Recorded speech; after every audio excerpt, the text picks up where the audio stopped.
নমস্কার বন্ধুরা, shout with Dipanjan চ্যানেলে আপনাদের সকলকে স্বাগত জানাই।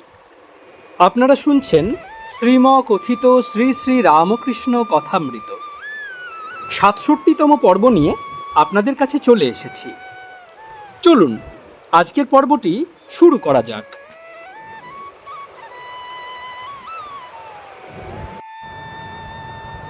তব কথামৃতং তপ্ত জীবনং কবিভিরীরিতং কল্মষাপহম শ্রবণমঙ্গলং শ্রীমদাততং ভুবি গৃণন্তি যে ভুরিদা জনা।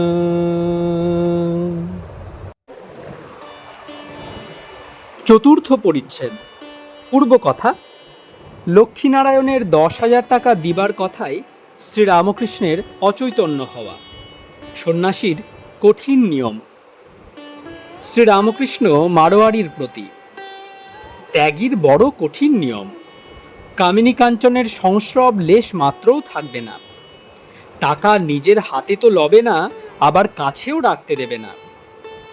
লক্ষ্মীনারায়ণ মারোয়ারি বেদান্তবাদী এখানে প্রায় আসত। বিছানা ময়লা দেখে বললে, আমি 10,000 টাকা লিখে দেবো, তার সুদে তোমার সেবা চলবে। যেই ও কথা বললে অমনি যেন লাঠি খেয়ে অজ্ঞান হয়ে গেলাম। চৈতন্য হবার পর তাকে বললাম, তুমি অমন কথা যদি আর মুখে বলো তাহলে এখানে আর এসো না। আমার টাকা ছোবার জো নাই, কাছেও রাখবার জো নাই। সে ভারী সূক্ষ্ম বুদ্ধি। বললে, তাহলে এখনো আপনার ত্যায্য গ্রাহ্য আছে, তবে আপনার জ্ঞান হয় নাই। আমি বললাম, আমার বাপু এত দূর হয় নাই। সকলের হাস্য। লক্ষ্মীনারায়ণ তখন হৃদের কাছে দিতে চাইলে আমি বললাম, তাহলে আমায় বলতে হবে একে দে ওকে দে, না দিলে রাগ হবে। টাকা কাছে থাকাই খারাপ, সেসব হবে না। আরশির কাছে জিনিস থাকলে প্রতিবিম্ব হবে না। শ্রীরামকৃষ্ণ ও মুক্তিতত্ত্ব। কলিতে বেদ মত নয়, পুরাণ মত। মারোয়ারি ভক্ত। মহারাজ, গঙ্গায় শরীর ত্যাগ করলে তবে মুক্তি হবে? শ্রীরামকৃষ্ণ, জ্ঞান হলেই মুক্তি। যেখানেই থাকো, ভাগাড়েই মৃত্যু হোক আর গঙ্গা তীরেই মৃত্যু হোক, জ্ঞানীর মুক্তি হবে। তবে অজ্ঞানের পক্ষে গঙ্গা তীর। মারোয়ারি ভক্ত। মহারাজ, কাশীতে মুক্তি হয় কেন? শ্রীরামকৃষ্ণ, কাশীতে মৃত্যু হলে শিব সাক্ষাৎকার হন, হয়ে বলেন, আমার এই যে সাকার রূপ, এ মায়িক রূপ, ভক্তের জন্য এই রূপ ধারণ করি। এই দেখো, অখণ্ড সচ্চিদানন্দে মিলিয়ে যায়। এই বলে সে রূপ অন্তর্ধান হয়। পুরাণ মতে চণ্ডালেরও যদি ভক্তি হয় তার মুক্তি হবে। এ মতে নাম করলেই হয়। যাগ যজ্ঞ তন্ত্র মন্ত্র এসব দরকার নাই। বেদ মত আলাদা। ব্রাহ্মণ না হলে মুক্তি হয় না। আবার ঠিক মন্ত্র উচ্চারণ না হলে পূজা গ্রহণ হয় না। যাগ যজ্ঞ মন্ত্র তন্ত্র সব বিধি অনুসারে করতে হবে। কর্মযোগ বড় কঠিন, কলিতে ভক্তিযোগ। কলিকালে বেদোক্ত কর্ম করবার সময় কই? তাই কলিতে নারদীয় ভক্তি। কর্মযোগ বড় কঠিন। নিষ্কাম না করতে পারলে বন্ধনের কারণ হয়। তাতে আবার অন্নগত প্রাণ, সব কর্মবিধি অনুসারে করবার সময় নাই। 10 মূল পাচন খেতে গেলে রোগীর এদিক হয়ে যায়। তাই ফিভার মিক্সচার। নারদীয় ভক্তি, তার নাম গুণকীর্তন করা। কলিতে কর্মযোগ ঠিক নয়, ভক্তিযোগই ঠিক। সংসারে কর্ম যতদিন ভোগ আছে করো, কিন্তু ভক্তি অনুরাগ চাই। তার নাম গুণকীর্তন করলে কর্মক্ষয় হবে। কর্ম চিরকাল করতে হয় না, তাতে যত শুদ্ধা ভক্তি ভালোবাসা হবে ততই কর্ম কমবে। তাকে লাভ করলে কর্মত্যাগ হয়। গৃহস্থের বউয়ের পেটে ছেলে হলে শাশুড়ি কর্ম কমিয়ে দেয়, সন্তান হলে আর কর্ম করতে হয় না। সত্য স্বরূপ ব্রহ্ম। সংসার থাকলে ঈশ্বরের জন্য ব্যাকুলতা হয়। দক্ষিণেশ্বর গ্রাম হইতে কতকগুলি ছোকরা আসিয়া প্রণাম করিলেন। তাহারা আসন গ্রহণ করিয়া ঠাকুরকে প্রশ্ন করিতেছেন। বেলা 4টা হইবে। দক্ষিণেশ্বর নিবাসী ছোকরা: মহাশয়, জ্ঞান কাকে বলে? শ্রীরামকৃষ্ণ: ঈশ্বর সৎ আর সমস্ত অসৎ, এইটি জানার নাম জ্ঞান। যিনি সৎ তার একটি নাম ব্রহ্ম, আরেকটি নাম কাল তথা মহাকাল। তাই বলে কালে কত গেল, কত হলো রে ভাই। কালী যিনি কালের সহিত রমণ করেন, আদ্যাশক্তি। কাল ও কালী, ব্রহ্ম ও শক্তি অভেদ। সেই সৎস্বরূপ ব্রহ্ম নিত্য 3 কালেই আছেন, আদি অন্তরহিত। তাকে মুখে বর্ণনা করা যায় না। হদ্দ বলা যায় তিনি চৈতন্য স্বরূপ, আনন্দ স্বরূপ। জগৎ অনিত্য, তিনি নিত্য। জগৎ ভেলকি স্বরূপ। বাজিকরই সত্য, বাজিকরের ভেলকি অনিত্য। ছোকরা: জগৎ যদি মায়া ভেলকি, এ মায়া যায় না কেন? শ্রীরামকৃষ্ণ: সংস্কার দোষে মায়া যায় না। অনেক জন্ম এই মায়ার সংসারে থেকে থেকে মায়াকে সত্য বলে বোধ হয়। সংস্কারের কত ক্ষমতা শোনো। একজন রাজার ছেলে পূর্বজন্মে ধোপার ঘরে জন্মেছিল। রাজার ছেলে হয়ে যখন খেলা করছে, তখন সমবয়সীদের বলছে, ওসব খেলা থাক, আমি উপুর হয়ে শুই আর তোরা আমার পিঠে হুস হুস করে কাপড় কাচ। সংস্কারবান গোবিন্দপাল, গোপাল সেন, নিরঞ্জন, হীরানন্দ। পূর্বকথা: গোবিন্দ, গোপাল ও ঠাকুরদের ছেলেদের আগমন 1863-64। এখানে অনেক ছোকরা আসে, কিন্তু কেউ কেউ ঈশ্বরের জন্য ব্যাকুল। তারা সংস্কার নিয়ে এসেছে। সেসব ছোকরা বিবাহের কথায় অ্যাঁ করে, বিবাহের কথা মনেই করে না। নিরঞ্জন ছেলেবেলা থেকে বলে বিয়ে করব না। অনেক দিন হলো, 20 বছরের অধিক। বরাহনগরের থেকে 2টি ছোকরা আসতো। একজনের নাম গোবিন্দ পাল, আরেকজনের নাম গোপাল সেন। তাদের ছেলেবেলা থেকেই ঈশ্বরেতে মন। বিবাহের কথায় ভয়ে আকুল হতো। গোপালের ভাব সমাধি হতো।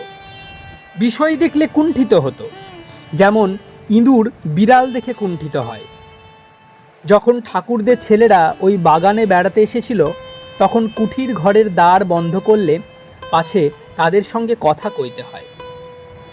গোপালের পঞ্চবটি তলায় ভাব হয়েছিল। ভাবে আমার পায়ে হাত দিয়ে বলে, আমি তবে যাই, আমি আর এ সংসারে থাকতে পারছি না, আপনার এখন অনেক দেরি, আমি যাই। আমিও ভাবাবস্থায় বললাম, আবার আসবে? সে বললে, আচ্ছা, আবার আসব। কিছুদিন পরে গোবিন্দ এসে দেখা করলে। আমি জিজ্ঞাসা করলাম, গোপাল কই? সে বললে, গোপাল শরীর ত্যাগ করে চলে গেছে। অন্য ছোকরারা কি করে বেড়াচ্ছে? কিসে টাকা হয়? বাড়ি, গাড়ি, পোশাক, তারপর বিবাহ, এই জন্য ব্যস্ত হয়ে বেড়ায়। বিবাহ করবে, আগে কেমন মেয়ে খোঁজ নেয়, আবার সুন্দর কিনা নিজে দেখতে যায়।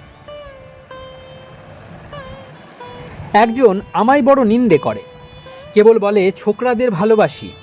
যাদের সংস্কার আছে, শুদ্ধ আত্মা, ঈশ্বরের জন্য ব্যাকুল, টাকা, শরীরের সুখ এসবের দিকে মন নাই, তাদেরই আমি ভালোবাসি। যারা বিয়ে করেছে, যদি ঈশ্বরে ভক্তি থাকে তাহলে সংসারে আসক্ত হবে না। হীরানন্দ বিয়ে করেছে, তা হোক, সে বেশি আসক্ত হবে না। হীরানন্দ সিন্ধু দেশবাসী, বিয়ে পাশ, ব্রাহ্মভক্ত। মণিলাল শিবপুরের ব্রাহ্মভক্ত, মারোয়ারি ভক্তেরা ও ছোকরারা প্রণাম করিয়া বিদায় গ্রহণ করিলেন। পঞ্চম পরিচ্ছেদ। কর্মত্যাগ কখন? ভক্তের নিকট ঠাকুরের অঙ্গীকার। সন্ধ্যা হইল। দক্ষিণের বারান্দা ও পশ্চিমের গোল বারান্দায় ফরাস আলো জ্বালিয়া দিয়া গেল। ঠাকুরের ঘরে প্রদীপ জ্বালা হইল ও ধূনা দেওয়া হইল। ঠাকুর নিজের আসনে বসিয়া মার নাম করিতেছেন ও মার চিন্তা করিতেছেন। ঘরে মাস্টার শ্রীযুক্ত প্রিয় মুখুজ্জে তাহার আত্মীয় হরি মেজেতে বসিয়া আছেন। কিয়ৎক্ষণ ধ্যান চিন্তার পরে ঠাকুর আবার ভক্তদের সহিত কথা কহিতেছেন। এখনো ঠাকুর বাড়ির আরতির দেরি আছে।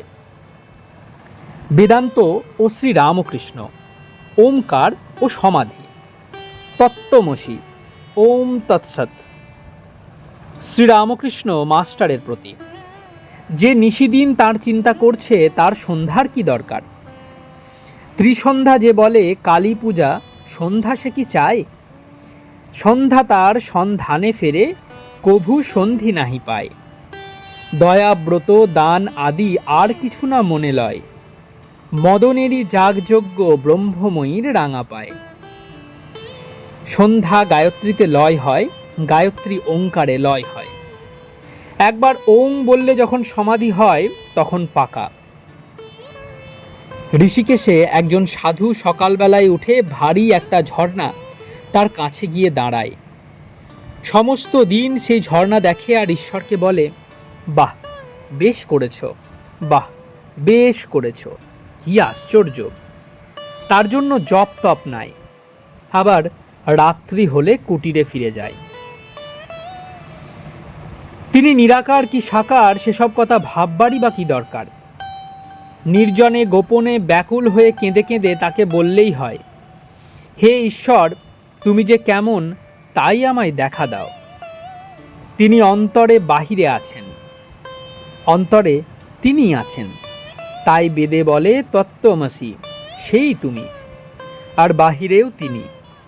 মায়াতে দেখাচ্ছে নানা রূপ, কিন্তু বস্তুত তিনিই রয়েছেন। তাই সব নাম রূপ বর্ণনা করার আগে বলতে হয় ওং তৎসৎ। দর্শন করলে এক রকম, শাস্ত্র পড়ে আরেক রকম। শাস্ত্রে আভাস মাত্র পাওয়া যায়, তাই কতকগুলো শাস্ত্র পড়বার কোনো প্রয়োজন নাই। তার চেয়ে নির্জনে তাকে ডাকা ভালো। গীতা সমস্ত না পড়লেও হয়। 10 বার গীতা গীতা বললে যা হয় তাই গীতার সার, অর্থাৎ ত্যাগী। হে জীব, সব ত্যাগ করে ঈশ্বরের আরাধনা করো, এই গীতার সার কথা। শ্রীরামকৃষ্ণের ভবতারিণীর আরতি দর্শন ও ভাবাবেশ। ঠাকুর ভক্ত সঙ্গে মা কালীর আরতি দেখিতে দেখিতে ভাবাবিষ্ট হইয়াছেন, আর ঠাকুর প্রতিমা সম্মুখে ভূমিষ্ঠ হইয়া প্রণাম করিতে পারিতেছেন না। অতি সন্তর্পণে ভক্ত সঙ্গে নিজের ঘরে ফিরিয়া আসনে উপবিষ্ট হইলেন। এখনো ভাবাবিষ্ট, ভাবাবস্থায় কথা কহিতেছেন। মুখুজ্জের আত্মীয় হরির বয়ক্রম 18-20 হইবে। তাহার বিবাহ হইয়াছে। আপাতত মুখুজ্জেদের বাড়িতেই থাকেন, কর্ম কাজ করিবেন। ঠাকুরের উপর খুব ভক্তি। শ্রীরামকৃষ্ণ ও মন্ত্র গ্রহণ। ভক্তের নিকট শ্রীরামকৃষ্ণের অঙ্গীকার। শ্রীরামকৃষ্ণ ভাবাবেশে হরির প্রতি, তুমি তোমার মাকে জিজ্ঞাসা করে মন্ত্র নিও। শ্রীযুক্ত প্রিয়কে, একে মানে হরিকে বলেও দিতে পারলাম না, মন্ত্র তো দিই না। তুমি যা ধ্যান জপ করো তাই করো, প্রিয় যে আজ্ঞা। শ্রীরামকৃষ্ণ, আর আমি এই অবস্থায় বলছি, কথায় বিশ্বাস করো। দেখো এখানে ঢং ফং নাই।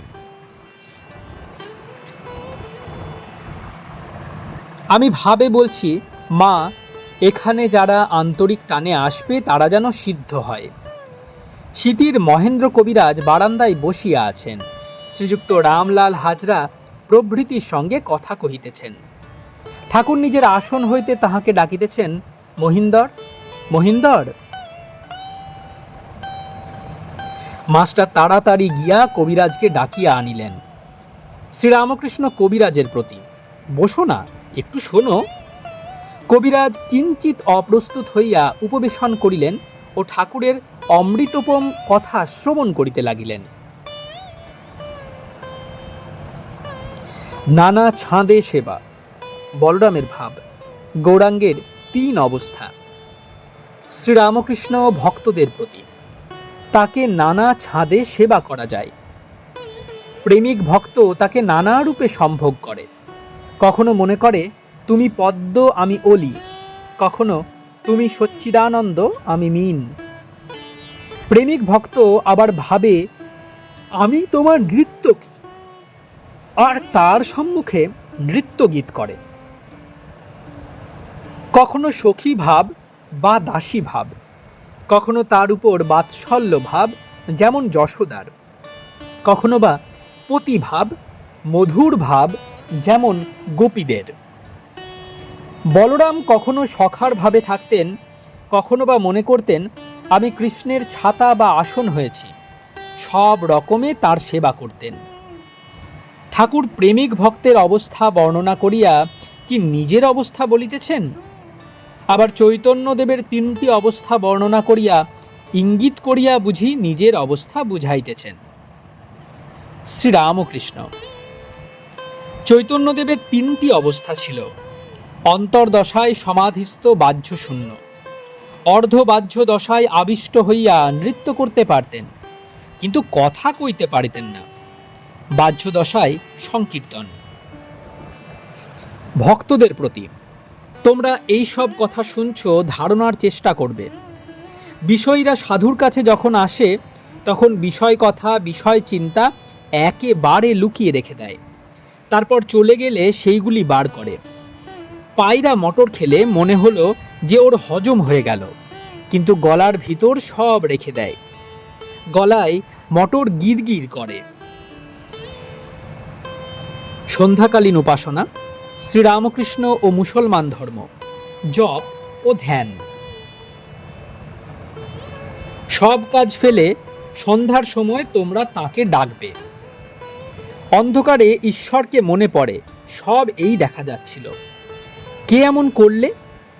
মুসলমানেরা দেখো সব কাজ ফেলে ঠিক সময়ে নামাজটি পড়বে। মুখুজ্জে, আগা জপ করা ভালো। শ্রীরামকৃষ্ণ, হ্যাঁ, জপ থেকে ঈশ্বর লাভ হয়। নির্জনে গোপনে তার নাম করতে করতে তার কৃপা হয়, তারপর দর্শন। যেমন জলের ভিতর ডুবানো বাহাদুরি কাঠ আছে, তীরেতে শিকল দিয়ে বাঁধা। সেই শিকলের এক এক ধাপ ধরে ধরে এগোলে শেষে বাহাদুরি কাঠকে স্পর্শ করা যায়। পূজার চেয়ে জপ বড়, জপের চেয়ে ধ্যান বড়, ধ্যানের চেয়ে ভাব বড়, ভাবের চেয়ে মহাভাব প্রেম বড়। চৈতন্যদেবের প্রেম হয়েছিল। প্রেম হলে ঈশ্বরকে বাঁধবার দড়ি পাওয়া গেল। হাজরা আসিয়া বসিয়াছেন। রাগ ভক্তি, মালা জপা ও ঠাকুর শ্রীরামকৃষ্ণ নারায়ণ। হাজরাকে তার উপর ভালোবাসা যদি আসে তার নাম রাগ ভক্তি। বৈদি ভক্তি আসতেও যতক্ষণ, যেতেও ততক্ষণ। রাগ ভক্তি স্বয়ম্ভু লিঙ্গের মতো, তার জ্বর খুঁজে পাওয়া যায় না। স্বয়ম্ভু লিঙ্গের জ্বর কাশী পর্যন্ত। রাগ ভক্তি অবতার আর তার সাঙ্গপাঙ্গের হয়। হাজরা, আহা! শ্রীরামকৃষ্ণ, তুমি যখন জপ একদিন করছিলে, বাহ্যে থেকে এসে বললাম, মা এ কি হীন বুদ্ধি, এখানে এসে মালা নিয়ে জপ করছে। যে এখানে আসবে তার একেবারে চৈতন্য হবে, তার মালা জপা অত করতে হবে না। তুমি কলকাতায় যাও না, দেখবে হাজার হাজার মালা জপ করছে খানকি পর্যন্ত। ঠাকুর মাস্টারকে বলিতেছেন, তুমি নারায়ণকে গাড়ি করে এনো। একেও বলে রাখলাম, অর্থাৎ মুখুজ্জেকে, নারায়ণের কথা। সে এলে কিছু খাওয়াবো। ওদের খাওয়ানোর অনেক মানে আছে। ষষ্ঠ পরিচ্ছেদ। ঠাকুর শ্রীরামকৃষ্ণ কলুটোলায় শ্রীযুক্ত নবীন সেনের বাটিতে ব্রাহ্ম ভক্ত সঙ্গে কীর্তনানন্দে। আজ শনিবার কোজাগর পূর্ণিমা। শ্রীযুক্ত কেশব সেনের জ্যেষ্ঠ ভ্রাতা নবীন সেনের কলুটোলার বাটিতে ঠাকুর আসিয়াছেন। 4 অক্টোবর 1884 খ্রিস্টাব্দ, 19 আশ্বিন 1291 সাল। গত বৃহস্পতিবারে কেশবের মা ঠাকুরকে নিমন্ত্রণ করিয়া অনেক করিয়া যাইতে বলিয়া গিয়াছিলেন। বাহিরের উপরের ঘরে গিয়া ঠাকুর বসিলেন। নন্দলাল প্রভৃতি কেশবের ভ্রাতুষ্পুত্রগণ, কেশবের মাতা ও তাহার আত্মীয় বন্ধুগণ ঠাকুরকে খুব যত্ন করিতেছেন। উপরের ঘরেই সংকীর্তন হইল। কলুটোলার সেনেদের অনেক মেয়েরাও আসিয়াছেন। ঠাকুরের সঙ্গে বাবুরাম, কিশোরী, আরও 2-1টি ভক্ত। মাস্টারও আসিয়াছেন। তিনি নিচে বসিয়া ঠাকুরের মধুর সংকীর্তন শুনিতেছেন। ঠাকুর ব্রাহ্ম ভক্তদের বলিতেছেন, সংসার অনিত্য, আর সর্বদা মৃত্যু স্মরণ করা উচিত। ঠাকুর গান গাইতেছেন। ভেবে দেখ মন কেউ কারো নয়, মিছে ভ্রমি ভূমণ্ডলে। ভেবে দেখ মন কেউ কারো নয়, ভুলো না দক্ষিণা কালী, বদ্ধ হয়ে মায়া জালে।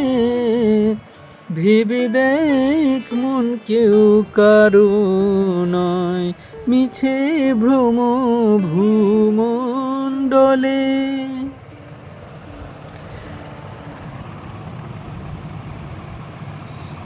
ঠাকুর বলিতেছেন, ডুব দাও, উপরে ভাসলে কি হবে? দিন কতক নির্জনে সব ছেড়ে 16 আনা মন দিয়ে তাকে ডাকো। ঠাকুর গান গাইতেছেন। ডুব ডুব ডুব ডুব সাগরে আমার মন, ডুব ডুব ডুব ডুব সাগরে আমার মন। তলাতল পাতাল খুঁজলে, তলাতল পাতাল খুঁজলে, পাবি রে প্রেম রত্ন ধন, পাবি রে প্রেম রত্ন ধন। ডুব ডুব ডুব ডুব সাগরে আমার মন, ডুব ডুব ডুব ডুব সাগরে আমার মন। খুঁজ খুঁজ খুঁজ খুঁজলে পাবি হৃদয় মাঝে বৃন্দাবন, খুঁজ খুঁজ খুঁজ খুঁজলে পাবি হৃদয় মাঝে বৃন্দাবন। দীপ দীপ দীপ জ্ঞানের বাতি, দীপ দীপ দীপ জ্ঞানের বাতি, জ্বলবে হৃদয়ে অনুক্ষণ, জ্বলবে হৃদয়ে অনুক্ষণ। ডুব ডুব ডুব ডুব সাগরে আমার মন, ডুব ডুব ডুব ডুব সাগরে আমার মন।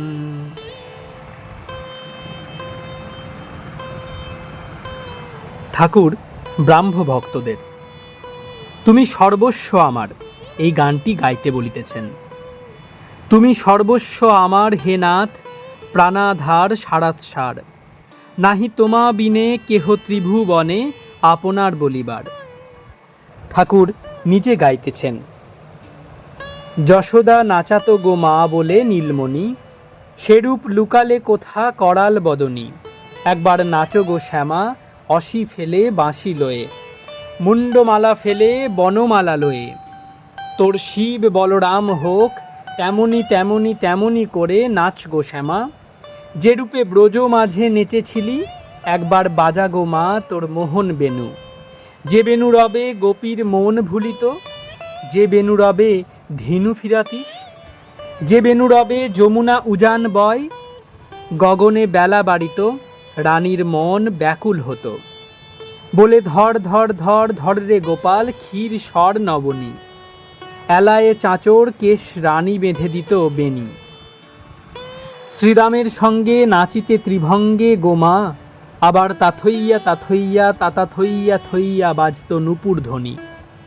শুনতে পেয়ে আস্ত ধে যত ব্রজের রমণী গোমা।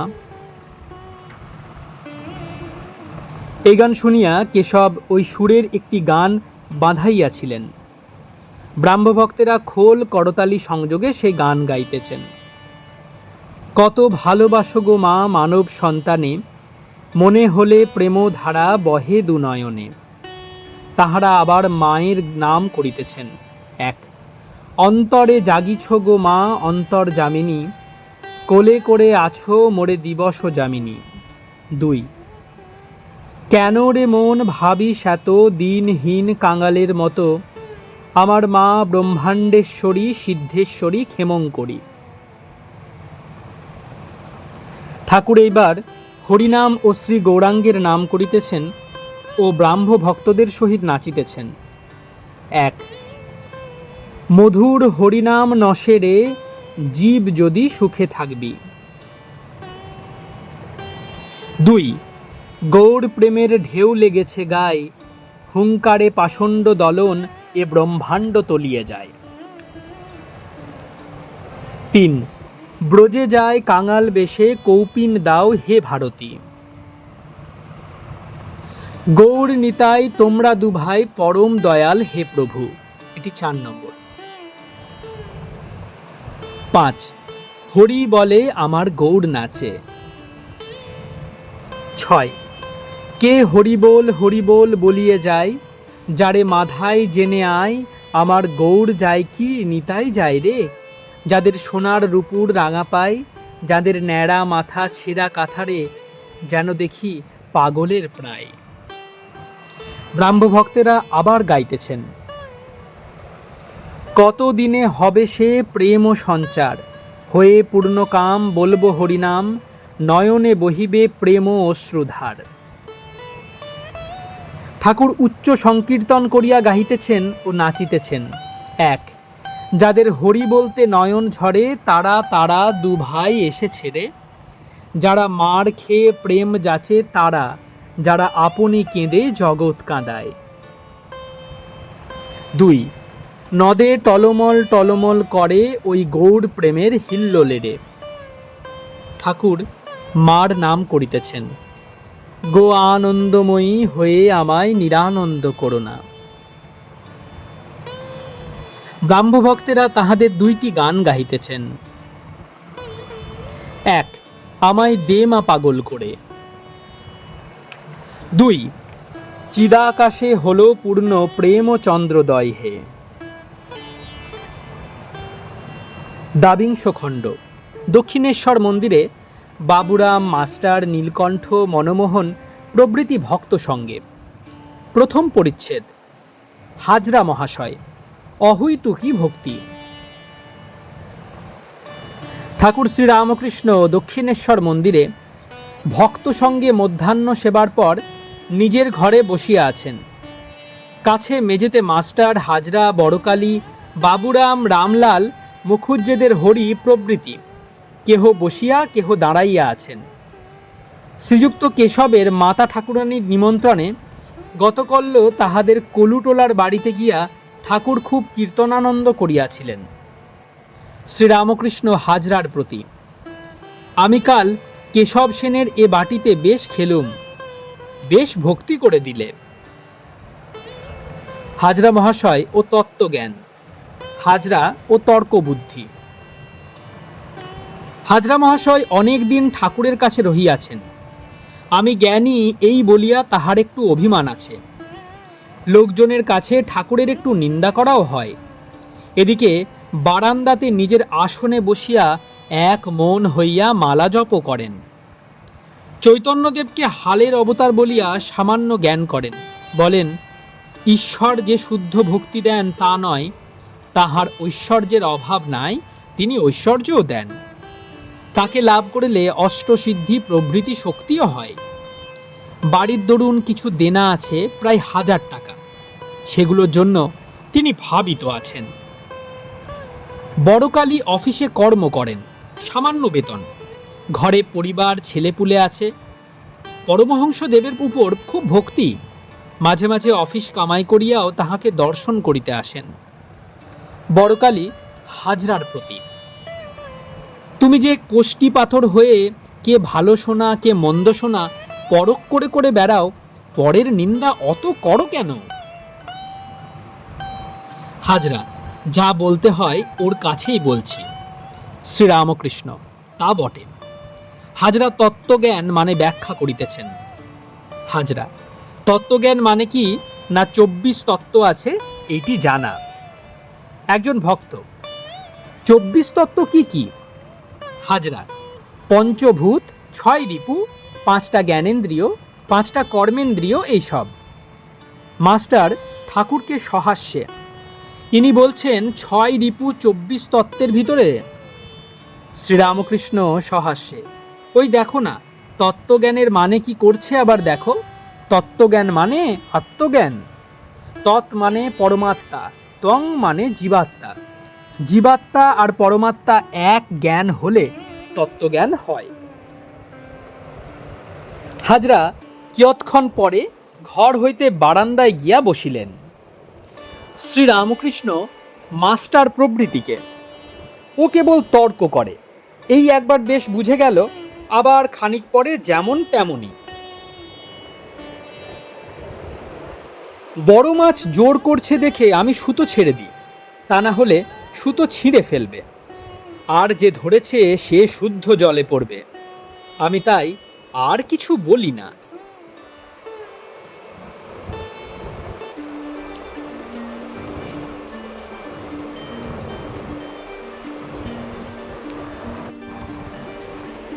আপনারা শুনছেন শ্রীম কথিত শ্রী শ্রী রামকৃষ্ণ কথামৃত। আজ ৬৭তম পর্বটি আপনাদের কাছে পরিবেশন করলাম। প্রতিদিনের ন্যায় আজকেও প্রণাম জানানোর মাধ্যমে এই পর্বটি এখানেই শেষ করব। চলুন সকলে মিলে প্রণাম করি।